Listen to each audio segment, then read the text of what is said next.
nom est Rachel Chagnon, je suis professeure au département des sciences juridiques de l'Université du Québec à Montréal.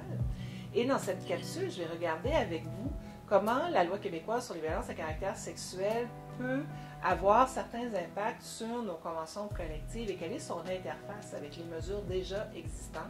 Nous allons regarder aussi dans un deuxième temps quelles sont les choses que devraient avoir à l'esprit les personnes qui vont siéger sur les comités qui vont être en charge de la mise en place des politiques demandées par cette fameuse loi sur les violences à caractère sexuel.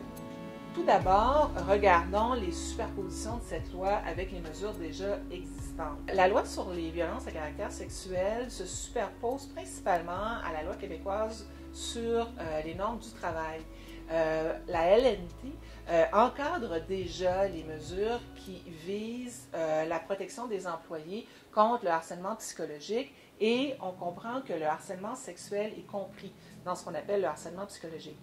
Plus précisément, la LNT impose déjà aux employeurs l'obligation de fournir un milieu de travail exempt de harcèlement et de violence et oblige aussi les employeurs à adopter un mode de gestion visant à prévenir et à traiter le harcèlement. Ce qui veut dire en clair qu'il existe déjà des structures en place dans les institutions d'enseignement postsecondaire auxquelles vont s'ajouter les structures prévues par la nouvelle politique.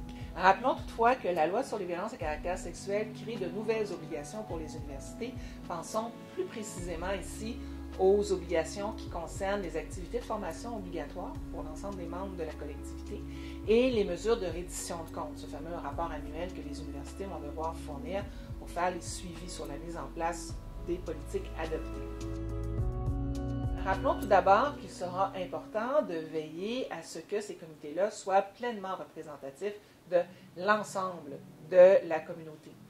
La loi elle-même demande que sur ces comités, on retrouve des membres de la communauté étudiante, des membres du corps professoral, des représentantes et représentants des employés, chargés de cours, membres de la direction et cadres. Rappelons que ces comités vont devoir voir à la rédaction, au processus de consultation lié à la politique et qu'ils vont aussi être le noyau de comités permanents qui vont devoir être créés dans les universités et voir au bon fonctionnement de la politique et éventuellement voir au processus de révision de la politique.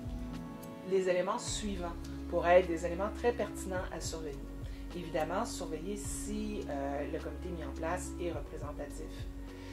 S'assurer aussi que la nouvelle politique ne fermera pas la porte aux employés qui désirent choisir le recours qu'ils ou elles pourraient préférer.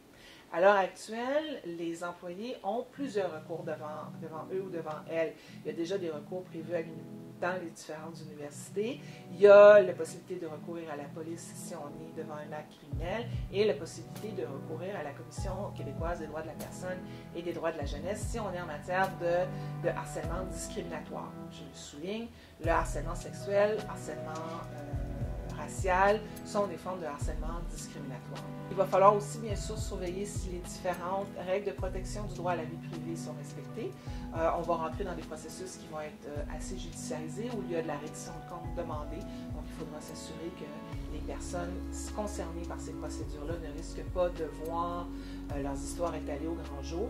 S'assurer que les personnes témoins profitent d'une protection suffisante, c'est-à-dire que la loi mise en place par le ministère de l'Enseignement supérieur demande aux témoins d'aller de l'avant, de faire des dévoilements, de témoigner des gestes dont ils ou elles sont témoins. Mais ces personnes-là, surtout quand elles sont des employés, vont devoir profiter d'une protection suffisante pour éviter les mesures de rétaliation ou les mesures punitives qui pourraient leur être imposées suite à leur témoignage. Il va aussi falloir s'assurer que les personnes victimes aient accès à la même représentation que les personnes mises en cause lorsqu'il y a une plainte formelle déposée. Ces processus étant de plus en plus judiciarisés, la meilleure façon d'assurer aux personnes victimes qu'on respecte de façon pleine et entière leurs droits et leurs privilèges, c'est de leur assurer une représentation. On peut penser ici principalement aux personnes employées puis aux personnes qui relèvent de nos syndicats. Il serait aussi encouragé de garder ces politiques aussi simples et compréhensibles que possible. Par exemple, éviter de définir des termes qui n'ont pas besoin d'être définis pour les besoins de la politique. On peut penser ici à la notion de consentement, qui s'entend surtout dans un sens criminel et non civiliste, bien que le consentement se présume dans les relations interpersonnelles lorsqu'on est dans le registre des interdits.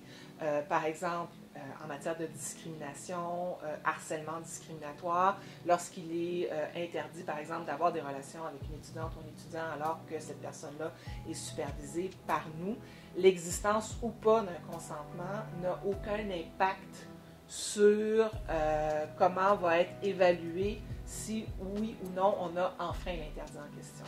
Pareil, de façon plus précise, là, si on est dans le registre du harcèlement à caractère sexuel, la notion de consentement de la victime est une notion non pertinente pour évaluer s'il y a eu harcèlement.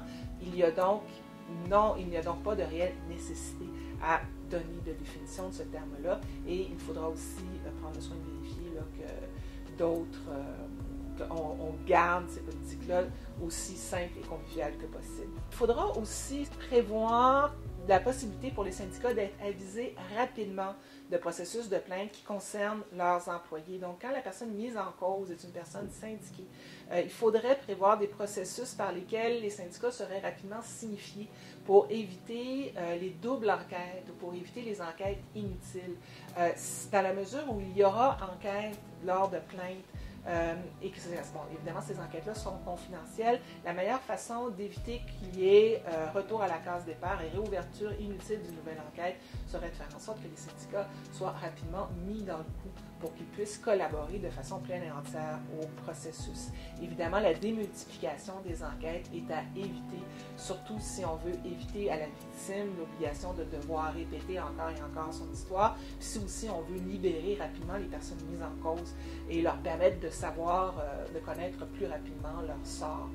Il faut avoir des processus d'enquête intelligibles et qui impliquent toutes les parties qui pourraient être éventuellement concernées.